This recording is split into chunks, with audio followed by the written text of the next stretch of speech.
Welcome back to Inside Voice, a Rooted to Radiate podcast.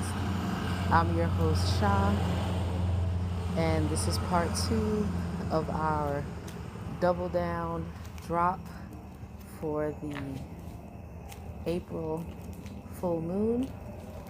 And I gotta tell y'all, this one almost didn't make it because after part one, I had to deal with some real heavy energy, some heavy shifting.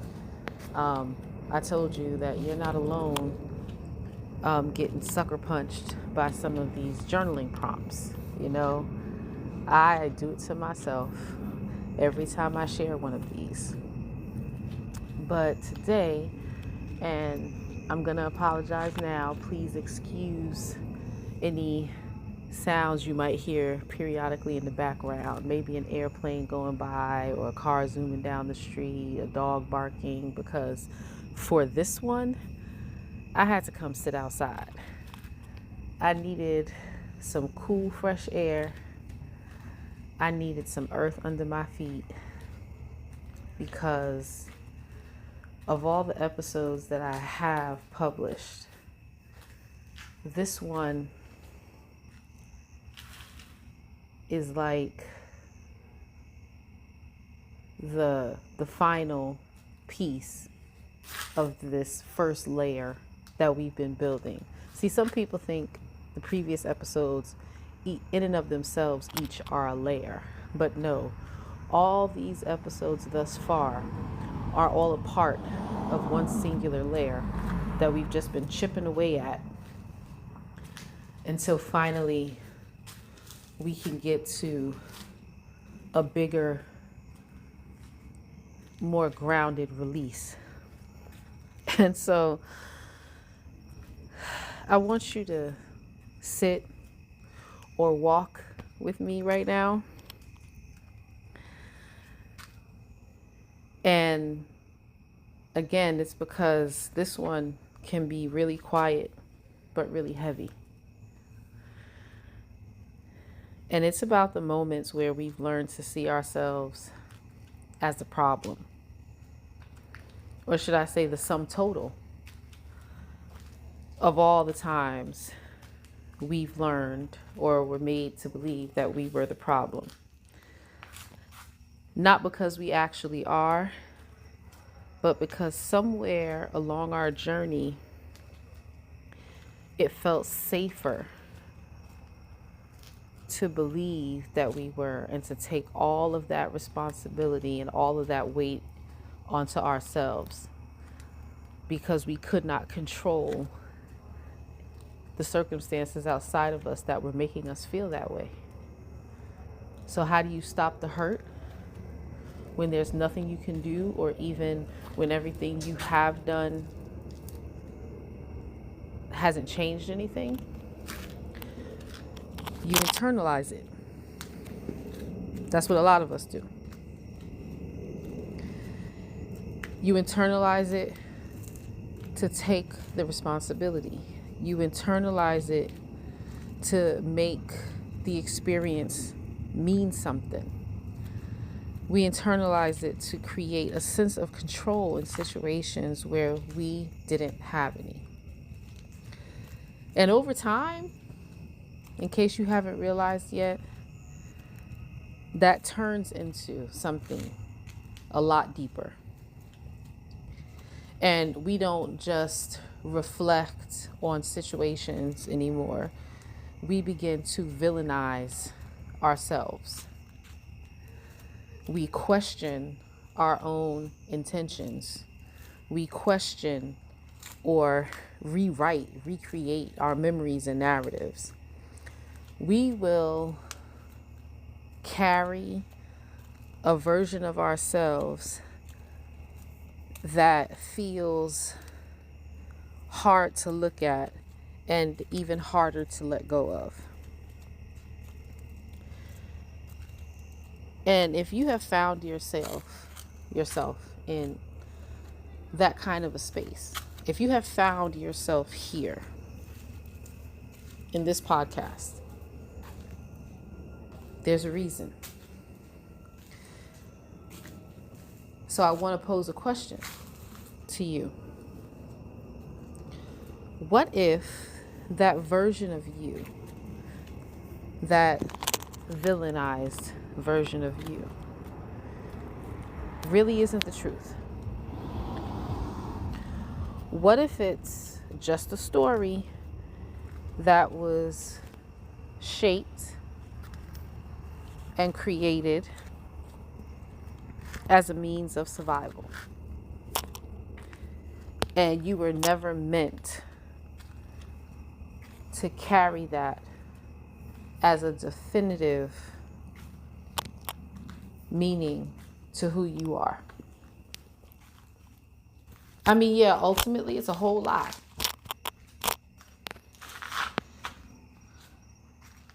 That at one point protected us, it kept us safe, it numbed or lessened some of the hurt.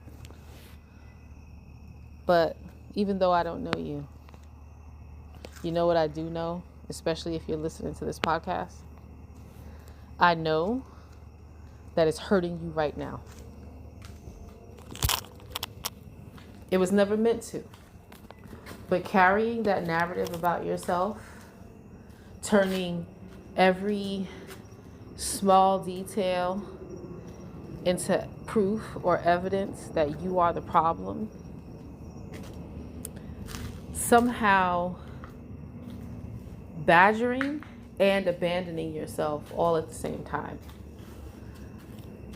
I mean, I had to give it to myself. That's pretty impressive work. That is some serious self-Jedi mind tricking right there. But there comes a point in time where we have to let it go. And we have to rewrite the narrative. We have to reframe how we are seeing and projecting ourselves into the world, into our relationships, into our projects and activities, because energy carries. You might be able to dress it up and disguise it, but that energy is always on you, around you, seeping out of you into everything.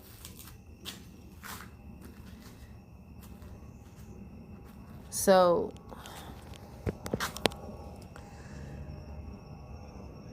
in your journal prompts and in sitting with and contemplating this, what we're really reflecting on is what it looks like to recognize when we've become or made ourselves the villain in our own story, and how to begin separating who we are from the narratives that we've carried, and that maybe certain people or majority of the people in our lives have reinforced or perpetuated. I mean, hey, if you're selling the story, of course they're gonna buy into it. It's human nature, right? So we can't be mad, can we? I don't know. Maybe not. I guess the question would be, if we are mad at how this villainized role we've assumed has rendered less than desirable results, who should we actually be mad at? I guess would be the question.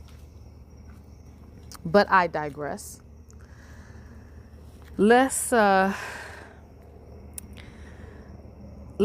at some prompts here. So unlike my other podcasts, I don't have 4 different domains of prompts for you, okay? Because this one has so many parts to it, and parts that have led up to it, that these few prompts that I'm going to give you are going to be enough. Something about 1 or maybe 2 of them will resonate deeply. And that is where you start. So let's explore. Okay. Number one, where have I taken on blame that may not fully belong to me? It's a pretty valid question. Again, that is, where have I taken on blame that may not fully belong to me?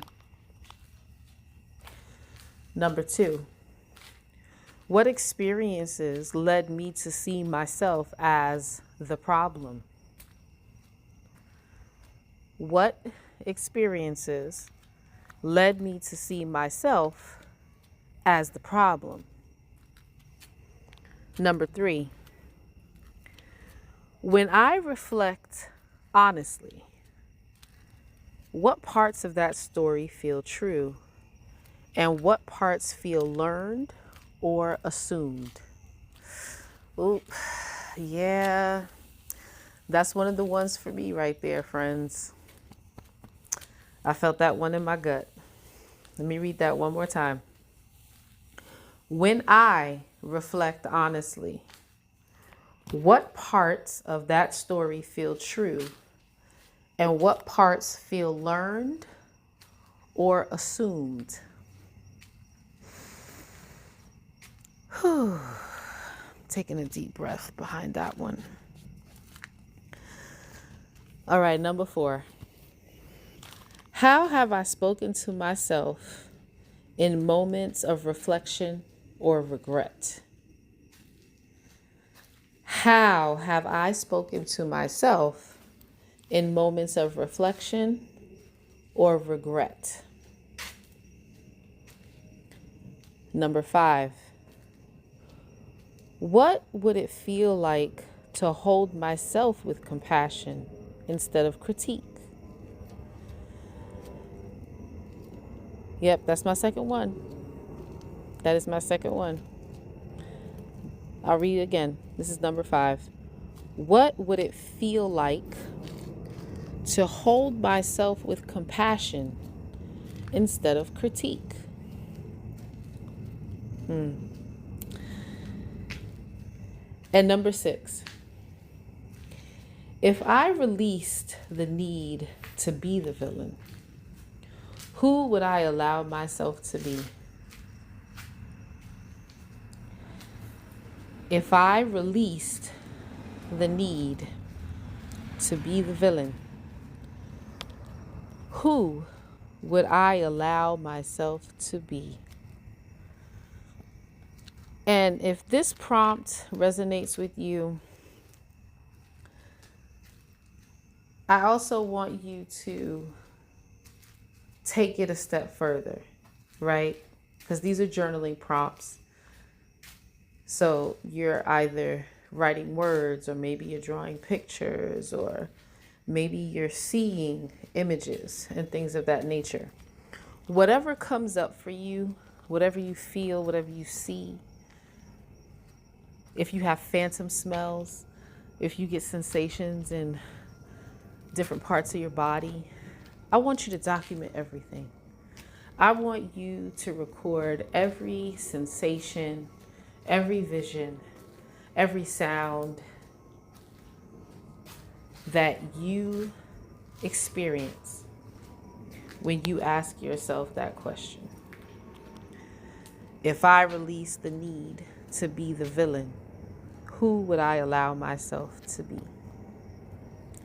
So I'll tell you, even though I have my two that got me in my gut, when I read and sit with question 6, I actually get a little weepy. Because right now, because I'm still processing, because I'm still healing myself, because I'm still navigating, I don't even have a answer for that question. And a part of me feels and thinks that I should, but I don't.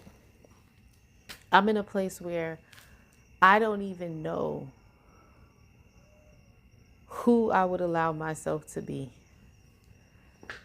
if I released my need to be the villain. And that is the honest truth. Now, do I have glimmers? You know, little things here, little activities there, a certain response here, a certain experience over there. It's like the more I continue my work, the more I sit with these thoughts and feelings, I get a little peace every now and then. And eventually all those pieces will come together and be put together like a puzzle to make a whole, healthier, more balanced version of myself. But right now, I'm still a bunch of scattered bits. And this is why I do what I do. And this is why we can take breaks, but the inner work should never stop. So in closing, I ask you to sit with this episode. It's significantly shorter than some of the others, but somehow a lot denser. And to me, significantly more uncomfortable. So I want you to sit with this episode and you're journaling and just take a moment to gently notice the way you've been holding yourself. Not holding yourself back, but just the way you've been holding yourself. And we're not looking at this to judge ourselves or to judge it. And it's not so that we can be in a rush to change it, but to simply see it and acknowledge it, because nothing shifts and nothing changes until we are practicing awareness. Furthermore, if something came up for you while you were listening to this, I can't stress this enough. Journalize it, record it, leave yourself a voice note, draw some pictures, do whatever you have to do to capture those moments and to capture those feelings, sensations, and thoughts. All right, so you have no excuses, because journaling could look like writing. It could look like recording something in your own voice. It could look like doodling, sketching, or simply sitting in awareness and acknowledgement of anything that surfaced. Because there's no right way to process. There's only our individual ways. This podcast has become a way that I process. And I appreciate your being here, because being able to share it is another layer to the process. Because I have villainized myself so much that regardless of what other people have told me in the past and have been telling me for the bulk of my adult life, I convinced myself that I didn't have anything valuable to share with people. So, the same way that there are no right and wrong feelings, because feelings are simply meant to be felt, There is no right way to process. Not when we're talking about processing out loud and journaling. By no means am I saying that you can behave or say whatever you want and think there won't be consequence because you're, in your feelings about something. I don't want that to be misunderstood. Okay? So just here in this arena, in our sacred space here, there is no right or wrong way to process. You have a way of sorting your things out somewhere in there. So this is where we find it. And maybe, just maybe, this podcast, this conversation is the beginning of you seeing yourself with a little more truth, compassion, and grace. All right. So that's all I've got for you. It was plenty, I know. I tried to keep it shorter, and I did. So with that being said, stay the path. I'm proud of you. Progress over perfection. And until the next podcast drop, stay rooted so you can radiate.